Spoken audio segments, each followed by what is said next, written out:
Diduga korban malapraktik, bayi di Kabupaten Ogan Ilir, Sumatera Selatan yang usianya baru 3 hari dilahirkan meninggal dunia usai disuntik bidan desa. Orang tua bayi akhirnya bawa kasus ini ke polisi. Malang, nasib dialami Asiah.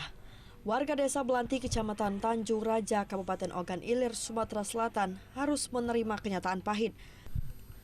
Bayi yang baru saja dilahirkannya dan berusia 3 hari ternyata meninggal usai disuntik oleh bidan desa setempat.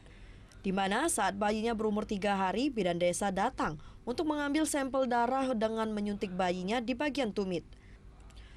Meski sempat dilarikan ke Rumah Sakit Umum Daerah Kayu Agung, namun nyawa bayi laki-laki yang diberi nama Muhammad Agus tidak bisa diselamatkan.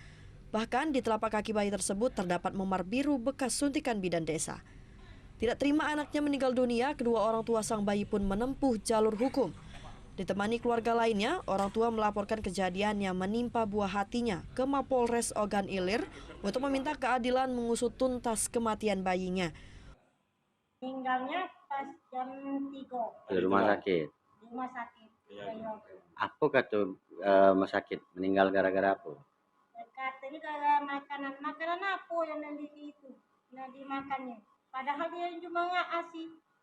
Dari salah satu bayi yang lahir beberapa hari lalu dan kemudian sempat meninggal saat dirawat di salah satu rumah sakit di Kayu Agung. Saat ini kami langsung melanjutkan laporan tersebut dan langsung melakukan penyidikan. Polisi meminta agar keluarga dan semua pihak tetap tenang sampai polisi menemukan titik terang persoalan yang terjadi. Dari Ogan Ilir, Fitriadi, iNews melaporkan.